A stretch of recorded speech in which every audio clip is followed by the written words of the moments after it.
Are you surprised when I say to you, people I speak to, lovely, committed, bright, adult Jews who have been traditionally part of the Democratic Party, they view themselves, their self-identity as Democrat.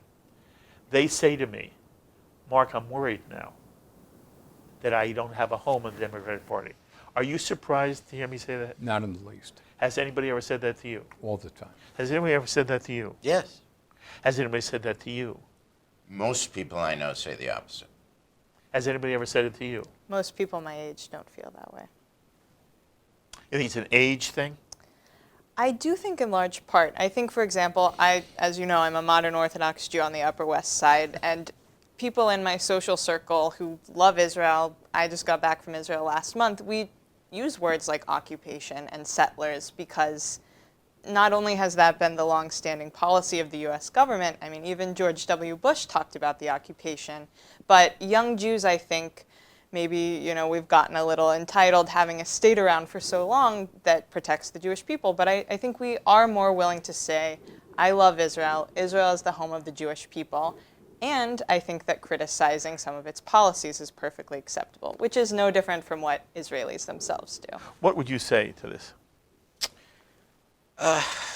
Well, you know, when Laura says, well, even her own friends and colleagues speak openly of occupation and settlers, I would say, well, yeah, that's true, but again, from a privileged position of someone who grew up with Israel and loves Israel.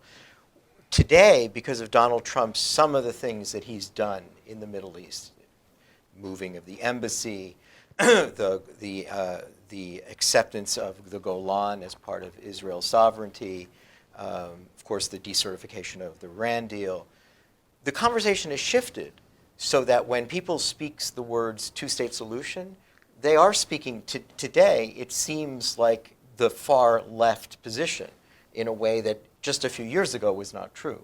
So when she says, well, you know, even George W. Bush used those, yes, because the conversation was very different then. I actually think that on both sides there has been a kind of reassessment of, what do you mean a two-state solution, right? I mean, they're saying, what is that anymore? Does that even mean anything anymore?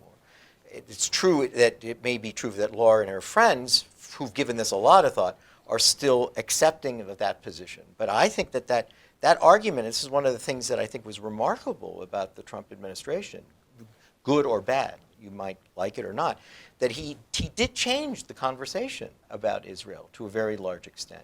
And the Palestinians themselves became more irrelevant every day in terms of the conversation itself. Is that good or bad? I think they deserve to be irrelevant. I mean, I think they put themselves in a position of irrelevancy. And so this is what they got. This is what happens when you have this many decades of rejectionism and Jew hatred and genocidal fantasies and lying. We're living in an alternate universe. You have now described what living in this world is today. Right. There are people see the world, good people, see the world so differently, Eric.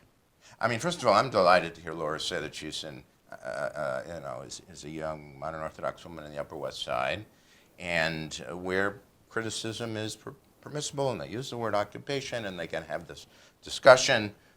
My daughter is a young modern Orthodox woman in the Upper West Side. She tells me about her experience in a different synagogue than the one that you go to. It's often fraught, but it's not easy for that to happen. And the fact she's saying it's happening, I think, is very encouraging. That's number one. Number two. Can I stop you and then you'll Yeah. come to number two? Yeah. Okay. Do you use the word occupation the way Laura and her friends do? I don't know how they're using it, so I can't.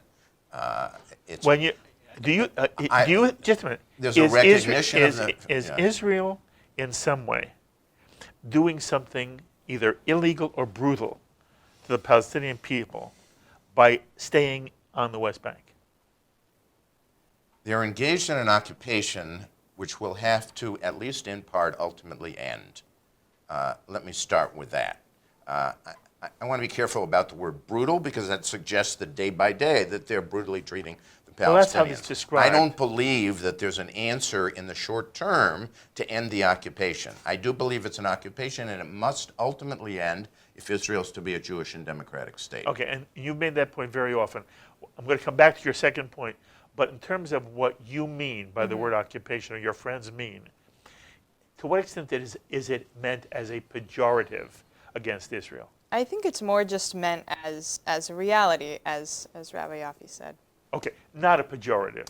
It depends on the context. I mean, I don't think anyone is saying yay occupation. But I think that there's an important distinction between critical of Israel and anti-Israel. And I think we might be fuzzing that a little bit when we accuse Vice President Biden of not being good for Israel. There's also a difference between being pro-Netanyahu and pro-Israel. Most young Israelis are pro-Netanyahu. Most young American Jews are not pro-Netanyahu. Does that mean they're anti-Israel? I would say not. I agree with you.